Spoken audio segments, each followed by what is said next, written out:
Hello webmasters and internet marketers, welcome back to another episode from How to Webmaster. Today let's talk about SERP, or search engine ranking position. So for example, here at Google, the keyword is How to Webmaster, which is my brand for the channel and also for my website. So as you can see, rank position number 1 is my YouTube channel, and number 2 is my website right here. So for this keyword, the ranking position for my website is rank number 2, and you can do this by hand, manually, just go into Google and typing in the keywords and then looking for your website, or there are free tools you can use. For example, here, this is an absolutely free tool from 4PPO, and I'll leave the link down below. And this searches for a Google search engine ranking position for your website or competitor website. So you can go here, enter in your website. So I just enter in howtowebmaster.com, click submit, and then enter in a keyword. So this can be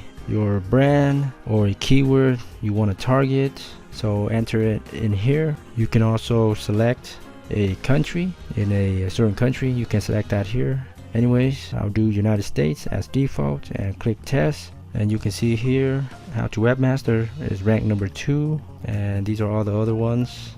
And you can also download a CSV file of all of the top 100 or 99 ranking positions of all the other websites, your competition. It'll tell you the page authority and domain authority. And also, let's check out another keyword. Let's do webmaster blog. This is a much more competitive keyword, and as you can see here, my website How to Webmaster did not appear in the first 99 results, so there's no need to go manually searching for it. It's not going to show up. And you can see all the other pages that are dominating for this keyword, and you can see that it is very competitive.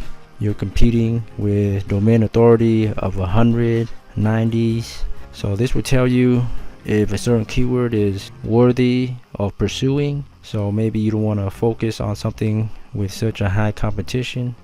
And here is the one for Bing. So it's the same thing. You enter in your website and submit. And let's try again with webmaster blog, and this did not appear in the first 73 results. And once again, it will show you all the page authority, domain authority, and it's kind of similar to the Google search engine ranking position. Very similar competition for this keyword. So anyhow, these are free tools for Bing and Google SERP checker. I'll leave the links down below. Thanks so much for viewing, and be sure to subscribe for more internet marketing tips, tricks, and tutorials. Thanks again, and happy marketing.